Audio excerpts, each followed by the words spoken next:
I came from a noble line. My family was strong and powerful, and I was one of the strongest. My friends were envious of my might. I stood incredibly tall, for I knew that someday I would fulfill my purpose. I lived by a beautiful garden where people would come to pray. The people would gather, and sometimes I would pray with them. I was proud to be able to witness those deep personal moments. True to their word, the Romans came and took me from my family. I was very nervous, yet also excited.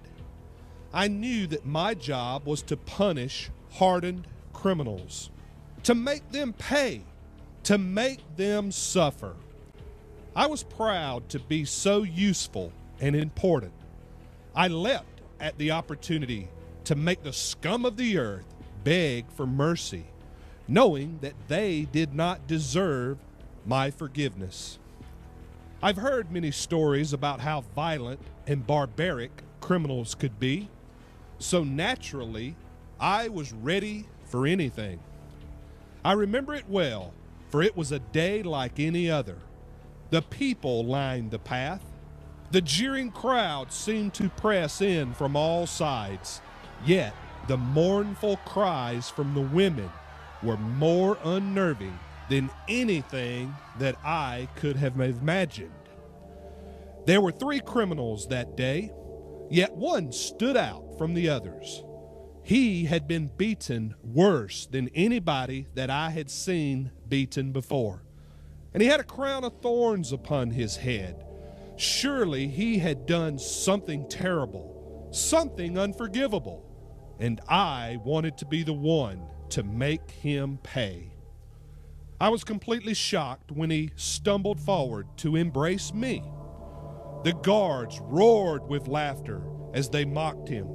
I felt so dirty when he touched me. How dare the criminal act that way? I was noble. I was not some worthless trash like him. We began to make our way through the city to Golgotha. We went along the path of people. Insults were bombarding him from the crowd and from the Roman officials. I watched as he struggled to take steps, and I could not suppress my delight as he repeatedly collapsed to the ground. The officials grew impatient. They continued to beat him mercilessly. Finally, they realized that he would not be able to continue alone. A man was chosen from the crowd to help this criminal. This man had done nothing wrong. He was merely there. Yet he was forced to help this condemned man. The injustice of it made me angry. This criminal did not deserve any help. He deserved to be punished. When we finally made it to Golgotha, the 3 men were lined up with this criminal in the middle. The others were tied to their crosses, yet this didn't seem to be punishment enough for this man. The Romans decided to drive nails through his hands.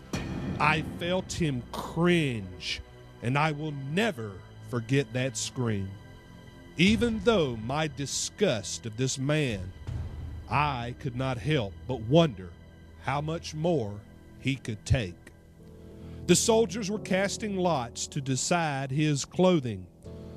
He was greatly weakened, and as the people mocked him, I heard something that I had never expected.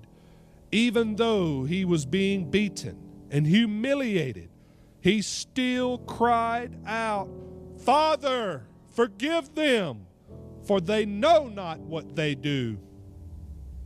I recognized his voice. This man was no criminal. He was the one praying under my branches in the garden. He was the one called Messiah.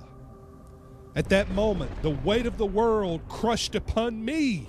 I was killing the Son of God. It was too much for me to bear. I wept, but it was too late. He was already nailed to me, and we would have to suffer together. I cannot tell you how long we were there, for it felt like an eternity. The taunting from the crowd seemed to magnify 100-fold, yet the cries from his mother were beyond anything that I could handle. How could this perfect man be crucified? What have I done? Lord, I cried, I'm not strong enough. Please, please forgive me. I did not deserve to even touch that man, yet I was there, killing him. Then suddenly there was darkness as far as I could see. The Son of Man cried out, my God, why have you forsaken me? The people were shocked. Then somebody said, he's calling Elijah. A man took a sponge filled with vinegar and put it on a stick, and then he raised it to the Messiah to drink. Now leave him alone, the others cried. Let's see if Elijah comes to save him. Then Jesus cried out in a loud voice, Father, into your hands I commit my spirit. That was the last time that I felt him take a breath. And suddenly the earth began to shake, and the people were afraid. A centurion cried out, surely he was the Son of God. I cried out in anguish, he was innocent, and I killed him. I supported the nails that were driven through his hands. Please save me.